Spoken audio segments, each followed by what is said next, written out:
राधे राधे। जय श्री कृष्ण। ज्येष्ठ मास के शुक्ल पक्ष में आने वाली एकादशी को निर्जला एकादशी के रूप में मनाया जाता है। निर्जला एकादशी साल की सबसे बड़ी एकादशी में से एक तथा सबसे कठिन एकादशी मानी जाती है।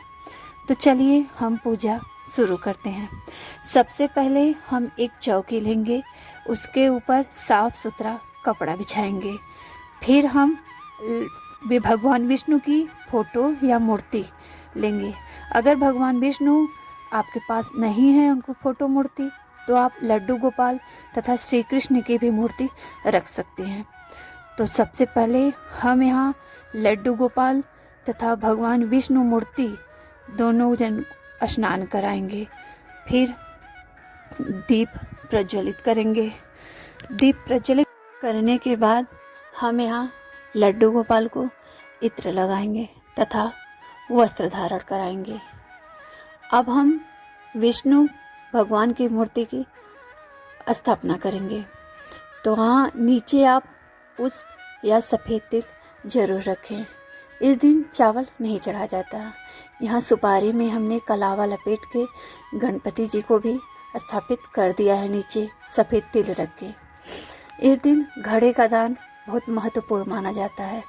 तो घड़ा रखने के लिए हम प्लेट में चने का दाल प्रयोग किए हैं। इस दिन चावल नहीं चढ़ाया जाता है। घड़ा मिट्टी का हो तो अच्छा होता है, क्योंकि वो दान किया जाता है। मेरे यहाँ कोई दान लेता नहीं है, इसलिए मैं ये घड़ा रखी हूँ। उसके ऊपर मीठे का पानी रहता है, जल मतलब जो दिया जाता है, तो उसमें मैंने थोड़ा सा शक्कर डाल दिया है। उसके ऊपर प्लेट पे शक्कर रखा है और ऋतुफल जो भी आपके पास है वो रख सकते हैं। उसके बाद प्लेट में यहाँ तेल डालकर दीप प्रज्वलित करेंगे। फिर उसके बाद हम यहाँ सबको स्नान कराएंगे। गणपति जी को कलावा के रूप में, वस्त्र के रूप में कलावा धारण करेंगे। रोली, चंदन, सफ़ेद तेल, पुष्प, और इनके भोग में तुलसी का पत्ता नहीं पड़ता, इसलिए हम अलग से इनको भोग लगा दिए हैं। आप अपने घड़े में ये स्वास्तिक ना बनाएं, क्योंकि स्वास्तिक बना हुआ कोई लेगा नहीं, इसलिए एक टीका लगा दें। फिर उसके बाद हमने यहाँ सबको चंदन रोली से टीका कर दिया है।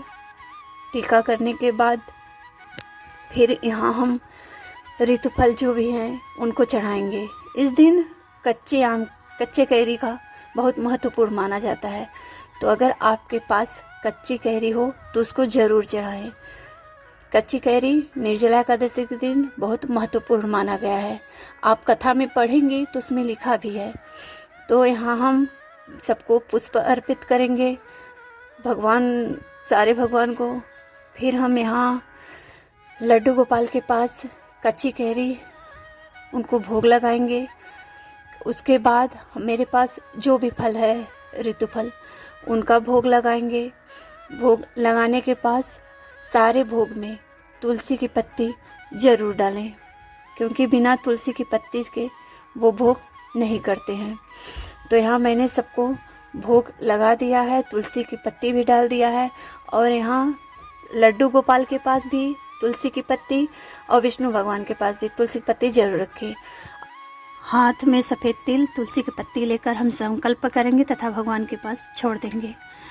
और फिर हम दाहिने हाथ में सफ़ेद तिल, पुष्प लेकर मोहिनी एकादशी का कथा सुनेंगे या पढ़ेंगे। जिस दिन जो एकादशी रहता है उस दिन वही एकादशी पढ़ना चाहिए।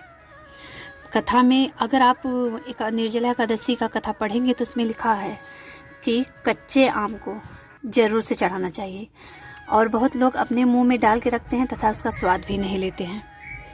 तथा अब हम कथा संपन्न करने के बाद भगवान के पास वो तिल और पुष्प समर्पित कर देंगे। उसके बाद हम विष्णु चालीसा तथा लक्ष्मी चालीसा का पाठ करेंगे। फिर पाठ करने के बाद हम उनकी आरती करेंगे, विष्णु भगवान की, लक्ष्मी जी की और अपने लड्डू गोपाल की। आरती करने के बाद हम उनसे हाथ जोड़कर क्षमा याचना करेंगे कि पूजा में जो हमसे गलती हुई हो उसको आप हमें क्षमा करें। ये जो घड़ा है इसको आप सूर्यास्त होने के पहले दान जरूर कर दें, और आपके पास जो सामर्थ्य हो वो दान जरूर करें। इस दिन हाथ से बनी हुई पंखे का भी दान का बहुत महत्वपूर्ण माना गया है। तो आप पंखे का भी दान करें। अगर वीडियो अच्छा लगा हो तो लाइक करें और सब्सक्राइब ज़रूर करें। धन्यवाद।